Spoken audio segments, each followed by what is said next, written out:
Hi, welcome back to Reading with Money. I'm Money, and today I'm finally doing my October and November wrap up. As you know, if you've been here for a while, I've not been doing monthly wrap ups because, yeah, it's been a lot, I guess, and also I've not been reading enough books. I think I have 9 books to tell you about today. Oh, and I also have a kind of like life update kind of thing. Maybe I'll tell you at the end of the video, so stick around for that, I guess. So anyway, let's just jump right into it. The first thing I have to tell you about actually is a DNF I had. So maybe 10 books I need to talk to you about. I don't know what I'm saying. I have 10 books I need to tell you about. So the first thing, at the end of September, I was reading These Hallowed Halls by a bunch of authors. It's Dark Academia short story collection. And I was reading it basically because I wanted to read Emma Rio's story. And I read the first 2 stories, and I was reading them in order because I was like, all right, they've put them in this order for a reason. I didn't just want to jump into Emma Rio's story. But anyway, the second story, which was by Olivia Blake, was actually really good. I really enjoyed it. And then I think I started reading the third story and I just wasn't feeling it. And then I just decided, my best friend finished the whole book and said, it's not that good. And I just jumped into Emma Rio's story, which again, I enjoyed, but it wasn't anything to write home about, I guess. That's a very old-fashioned expression, but yes. It was fine. And then I just decided that it was putting me in a slump and I was not going to read the rest of the stories, which are by authors that I haven't heard of. And I might pick it up at some point. I think it's still in my currently reading in Goodreads. I don't know. But yeah, I read 3 stories out of that book and I think that was fine.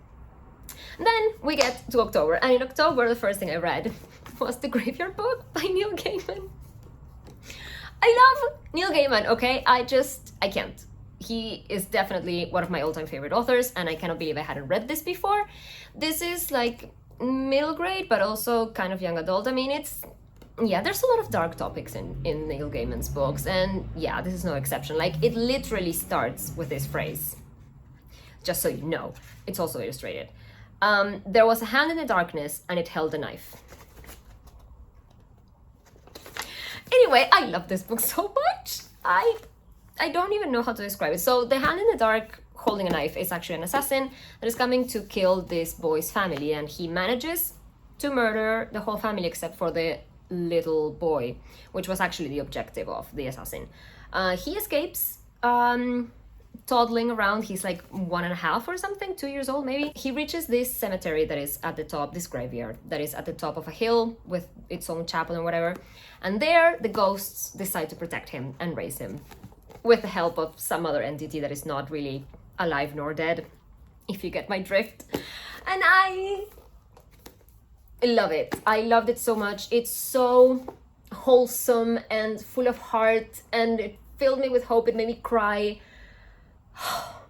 I love it. It's just like perfect found family. He meets Bod, which is like, because he's nobody, so they call him Bod. He just discovers the world through these ghosts that he meets in the graveyard, and they're all either very, very old, like there's like a Roman soldier there, and there's people from like the 18th century, or like there's a witch from the, I don't know what century. It's like, and his adoptive parents are just the best. And then, well, he does try to go into the real world. And then his guardian, Silas, right? Amazing. Everything is perfect. And the end was just lovely. I would highly, highly recommend this book. If you haven't read it yet, 5 stars, 6 stars, I don't know what to tell you. I just loved it so much. Okay, next I read Tomorrow.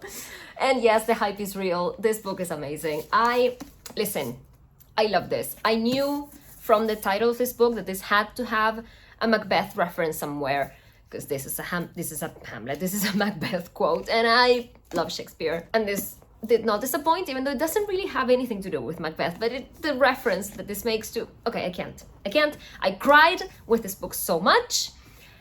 Okay, let's just calm down. This book is about 2 childhood friends who reconnect when they are in university, and they create video game. They create a company with the help of another friend that kind of bankrolls them. He's like the producer. And I want to play the video games described here. I'm not much of a gamer, like I play The Sims basically and the New York Times games, but I want to play this. I used to play a lot more games, I think. I want to play these games. Someone make these. I love them. I loved the relationship between Sam and Sadie and Marks, and the diversity of the characters, the representation of Korean culture and Japanese and Jewish, and yeah, it's just I loved it so much. The setting in LA is amazing as well, and yeah, it made me cry. It made me cry, and I loved it. And this is definitely a 5 stars, and possibly a favorite of the year, because yeah, this was really good. Did I say it was by Garden 7? It's right here. Yeah, love it, recommend.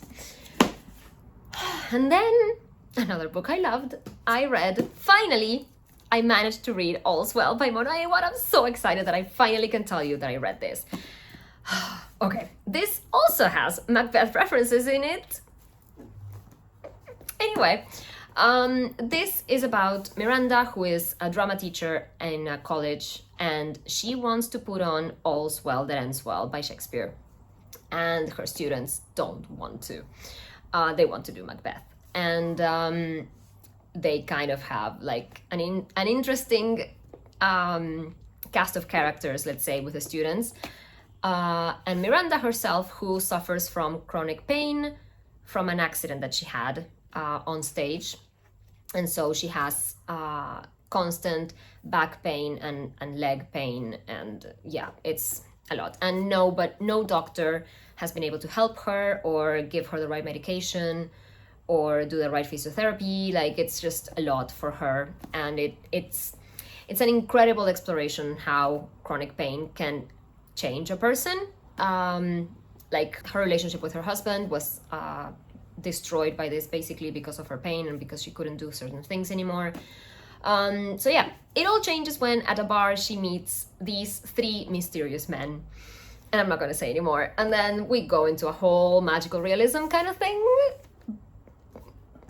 and so things start working out for her a bit better. But yeah, it's just so good, so incredibly good. 5 stars, and again, another favorite. I clearly love Mona Aywad. I dropped the bookmark from the book, so I got it in. But yes, this was incredible, and I loved it so much. Okay, and the last thing I read in October. October was a great month. I only read 4 books, but it was great. I read Thornhedge by T. Kingfisher. I'll put the picture up here. I love this as well. I gave it 5 stars. It's like a dark fairy tale kind of thing, where it answers the question of, like, you know, in Sleeping Beauty, where the princess is asleep and the castle is surrounded by these thorns to kind of protect her. But what if the princess is what everyone else needs to be protected from? And so we follow this creature. If I understood correctly, because it's been a while and I've forgotten the things, we follow this main character. I cannot remember her name, but she was a changeling child, you know, when the elves come and take the baby and then take them somewhere, like, in exchange for an elf baby. Elf? Fairy? What am I saying? When fairies, right? When fairies steal a human child and exchange it for their own kind of, like, weird fairy child. So anyway, she was human, but she was taken to these lands with these magical eels, if I remember correctly. And so she has some sort of magical powers, and then she's brought back to the real world so that she can stop her doppelganger, basically. Like, she was put there for a reason. There's a whole host of, like, magical characters and things. And so one day a prince comes to kind of, like, see what's going on with this myth that he heard about this princess in a tower. And things go from there. It's a short novel. I think it's like 100 and something pages. And I loved it. Again, it was so full of heart and so beautiful. T. Kingfisher's writing is just amazing. And yeah, I don't have anything else to say. Just go read it if you want a fun, quick, wholesome read. Yes, this is it. With some little darkness in there. loved it. So that was October. As you can see, it was a pretty good month, even though I was stressed out of my mind with like everything going on in my job. But I did manage to read 4 books and 3 physical ones. So I think I count that as a win. It was great. I think I also started some arc that I didn't finish in October, but I haven't written it there, so I don't know.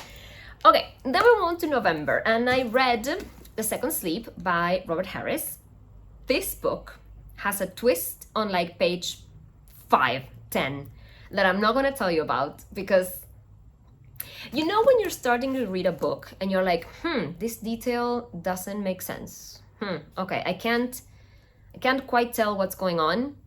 And then the reveal happens and you're like, okay, this is great. So I would recommend that if you want to read this book, from what I'm going to tell you now, don't go and read the synopsis in Goodreads, because I think that kind of spoils it a bit. All I'm going to say about this book is that we follow this young priest who needs to perform the last rites in this little town where the old priest has died. And so he's sent there to perform last rites and bury him and give the mass and things, wrap things up, and then go back to his original starting point place, I guess. This is set in England. And so, yeah, we follow this priest as he discovers what's going on in this little town that he arrives in, and starts questioning his life a little bit and what he thinks he knows about the world. That's all I'm going to say. Go read this book. It was incredible. The ending, I read on Goodreads that some people didn't really like the ending, but I actually thought it worked. I thought that the ending worked for what the book was. So again, not gonna say anything else. I love Robert Harris's writing. I read his Cicero trilogy last year and I loved it. So yes, this was a great read. I think I was between 4 and 5 stars. I think I gave it 5 on Goodreads, maybe it was 4.5. The next thing I read was my most anticipated book of the year, maybe, or at least for this last half of the year. And that is A Power Unbound by Freya Marski. I'm gonna say Marski. I don't know if that's correct. I apologize if I'm butchering it. Marski? Marsk? Anyway, this is the conclusion to the last binding trilogy by this author, and I loved it. I read the first 2 books last year, and then I was eagerly anticipating this one. This is speculative historical fiction, and this is set in England in the beginning of the 20th century, so like Edwardian era. The magic system in this trilogy is so unique, and well, at least to me, I don't know if I've ever read anything like that. It's based on like the Cat's Cradle string game that children used to play that I didn't know about until I read this book, or if I had heard about it, I had completely forgotten.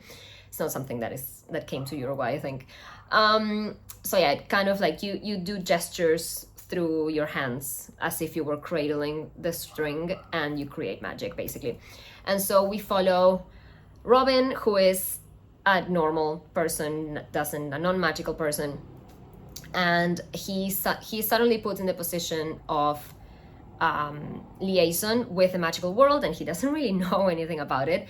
And there he meets Edwin, who is his like parallel position, his counterpart in the magical world, and yeah, they have a mystery to solve. The guy who previously had Robin's position has been murdered, and well, yeah, we kind of go from there. There's a whole like conspiracy power thing, like with some shadowy groups, I don't know. And yeah, it's also romance. There's also a lot of romantic elements in this, and I love it. It's very queer and fantastic. The first book follows Robin and Edwin. The second book follows Robin's sister, Maud, who is helping out with the investigation. She meets a woman in the course of her investigation, and they're all brought into the whole mystery.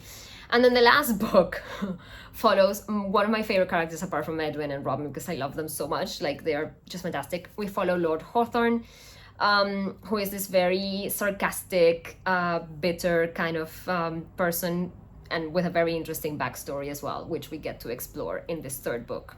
And we have the conclusion to the whole thing. We bring back all the other characters, and like all the loose ends are tied, and it was fantastic. I loved it so much. The humor is amazing. There's so many great quotes.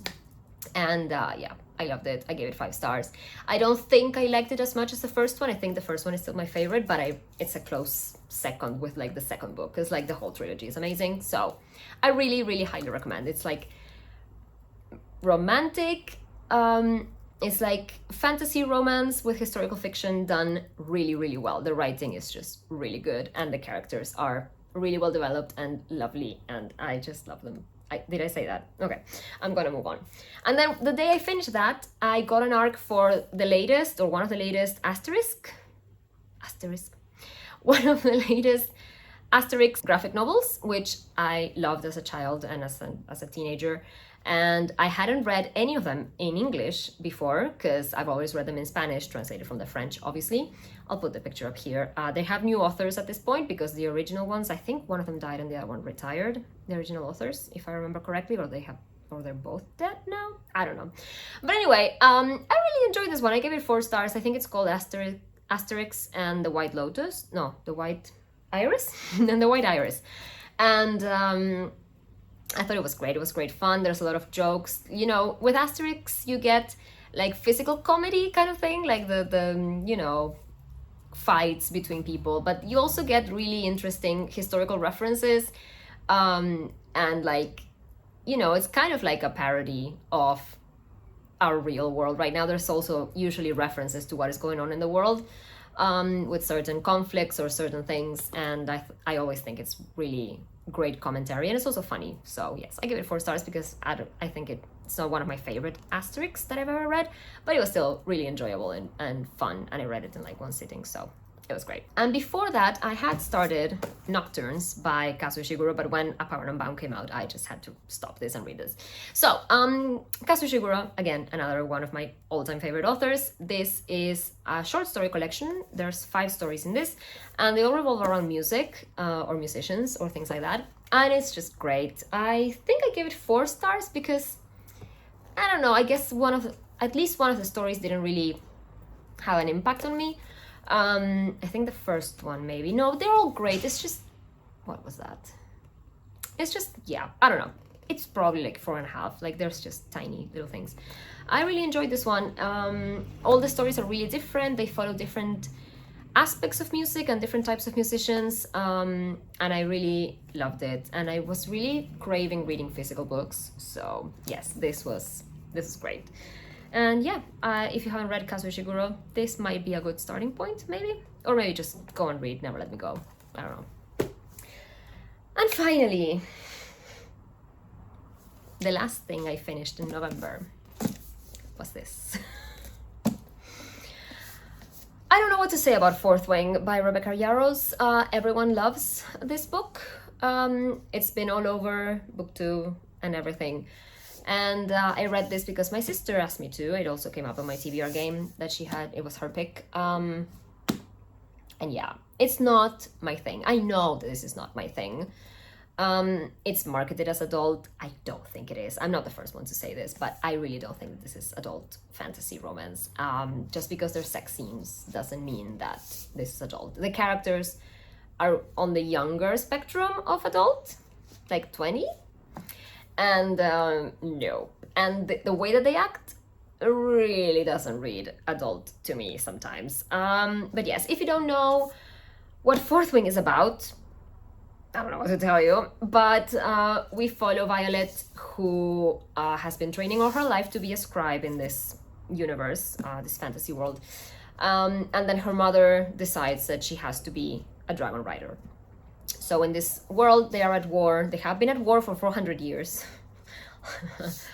And with another, it's an island, and they are at war with the other side of the island, basically. And they have dragons. They use the dragons to power their magic. The dragons need the humans to protect their borders so that the other side doesn't come and get their eggs and their young.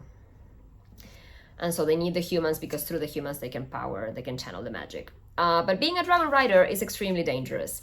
A lot of people apply to be a dragon rider, even though there are a lot more safe options for people out there. But being a dragon rider is super is super coveted because you get extra perks in this world and you are considered an elite or whatever. So you can die just by entering the school, just by trying to enter the school, because you have to cross like a parapet that is super dangerous and a lot of people die there. And then once you're in there, basically anyone can kill you. Like another student decides that you're weak and so they can try to kill you and that's it. And then you can die by trying to mate. And then you can die by trying to... What is the word? You can die when you get to meet your dragon and try to find the one that connects with you. I can't remember what that's called now.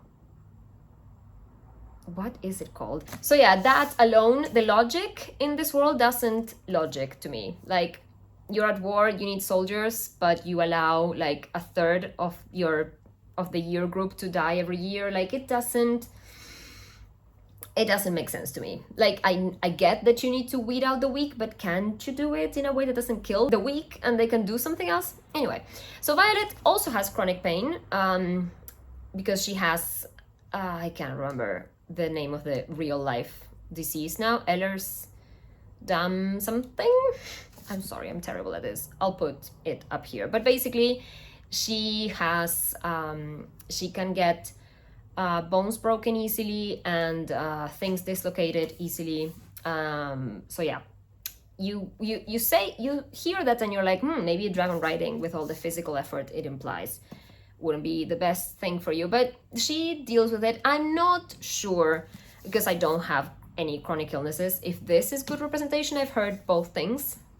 Like, it's good because you show her doing things and not being held back by her illness, but at the same time it's like she has the illness but she can do all of these things with almost no trouble, although she does need to find alternate solutions sometimes to things that she can't do because she's also very small. I don't want to get started on that, on how small she is and how big he is, because of course this is fantasy romance, so there has to be a love interest and it's supposed to be enemies to lovers, but it's very clear that he stops hating her very early on. Am I going into spoiler territory now? Maybe. I'll probably put something before, like I'm gonna go into a rant, because I was filming a vlog for this, but I don't think I'm gonna have time to edit it, and I don't think the footage is very good, so I'm just gonna try to remember now. I'm just gonna go into full spoiler thing, because I don't know what I like about this book or not. The story was sort of intriguing, but I could kind of see what the twist was going to be from, like, because there's a lot of foreshadowing in this, and she doesn't realize it, even though she's supposed to be really smart. Like, she was training to be a scribe and she knows these things, and like there's things not adding up and she doesn't question them, and she's kind of surprised at it. I was surprised at the end twist of this, but because I was just kind of like, like I wasn't at this point predicting anything else anymore, because every stereotype is kind of represented here. Like, she is a special one. She doesn't only just get the special dragon that is small and golden or whatever. She also gets this big dragon that everyone wants. And like, she gets 2 dragons. And it's just, come on. Why? Why is this like this? I don't know. I really didn't like the way that some of the characters were described in this. Like, I feel like many of them do not have any sort of depth to them, and their friendships just kind of form very instantly. Like, I don't know, I really don't know. Don't get me started on the love thing, and if I have to read the word mate again, like, why are the dragons mated, and why do the dragons getting it on make the humans horny as well? No, did not like that. I did not like that. I don't know. I really don't know what I think about this book. I gave it 3 stars on Goodreads, but I honestly don't know. Also, the writing is not very good. Like, I counted like 3 or 4 things that really annoyed me, and I don't know why this happens to me. It happened to me in Akotar as well. This could be true for any of the other books I mentioned today, but I don't focus on those things, I guess, if I am really interested in the story and the rest of the writing is good. But there's just a few things that, or maybe it's just this book and this book is just bad. I don't know. But like there's things like the constant speech tags, you know, instead of just saying he said, she said, or a variation of that if the context is not very clear. But like you have someone saying like, I'm going to kill you, he threatened. Like we get it's a threat from what he said, you know?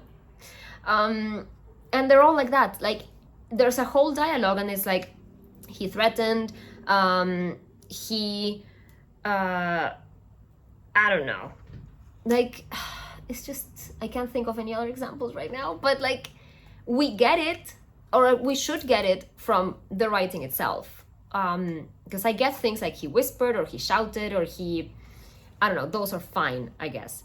But then like every single line has like a descriptor and it's like no, that really takes me out of the story, I guess. And then everyone's eyes flared. I don't know if eyes can flare, like nostrils can flare, can eyes flare? Maybe, but it's just used, that expression is used so many times, like I stopped counting at some point. But yeah, it was a lot. Every character's eyes flared at some point, and like repeatedly every chapter. I could not deal with that as well. And then I know I'm not the only person that really doesn't like this. I don't mind the slang and the modern language in a fantasy world. That's fine, I don't really care. But the so full stop freaking full stop hot full stop, no, that is so cringy. I could not deal with that. Also, spoilers again, there's a chapter at the end from Xaden's perspective. I don't think I mentioned his name before. Xaden's perspective, and it's written in the exact same voice. Like there's also the eyes flaring and the full stop things. Like if it was a character quirk of how she, like when we are hearing things from her perspective, fine, I guess. But the other character as well, there's no distinctive voice. No, that's just bad writing. I'm sorry, but it's just is. Like, no. I don't get some of the writing choices in this. I'm pretty sure there was another thing that bothered me about this, the writing. I cannot remember it now, but yeah. I don't know. I kind of enjoyed my time reading this, mostly because I was texting my sister like, this doesn't make sense, or like, come on, what is this? It had some genuinely good moments, like the last battle, I think, was pretty well done. Although the characters still made very stupid choices, I think. So yeah, there's also a lot of like showing, not telling, and I know that that's a very common criticism of books sometimes, but it really felt like that. Like whole months went by with like you telling me how things went, and sometimes yeah, it's not important to know everything that happens, but this book is also like 500 pages. Like I don't know, the pacing was not good in this also, I think. So yeah, why did I give it 3 stars? It kind of felt like reading ACOTAR again, but slightly better, I guess.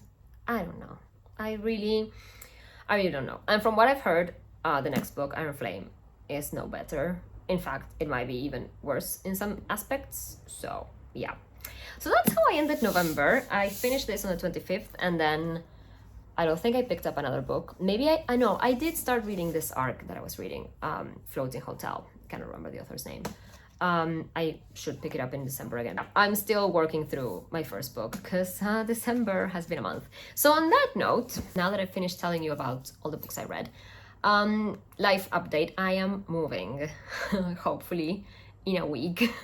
It's been a very stressful process, and it's still not 100% confirmed that it's gonna happen the way it should happen. So this weekend I need to start packing. I have a week to pack my life, basically. So I'm starting with the clothes, probably, because I have a lot of clothes that I haven't worn in years and I need to donate. That's gonna take a while because my closet is not in the best state right now. It hasn't been for like the past 2 years. I'm very bad at being an adult sometimes. So yeah, and then I need to start packing my books. So that's why I also needed to do this wrap up, because I need to give some of these books back to my sister and then, you know, put all of these away. So hopefully, maybe in a few weeks, I will be able to film a whole new bookshelf reorganization. There will be a whole new filming setup. So yeah, I'm very excited to move from here because I do love this apartment, but the one I'm moving to is gonna be great. And yeah, I'm excited. If everything works out the way it should. I'm also like closing the year. Like I need to do final reports and I have teacher meetings, and it's not the best time for me to move, but that's the way things panned out. So yeah, wish me luck with that because I don't know how this is gonna work. I'm gonna stop ranting. Let me know if you have read any of these books or what you're reading now in December for the end of the year. I hope you enjoyed the video. Leave a like if you did, and subscribe for whatever shenanigans I get up to in the next few weeks, because it's gonna be exciting. I hope I can film some of it. So yay! All right, see you in the next one. Bye. Happy reading.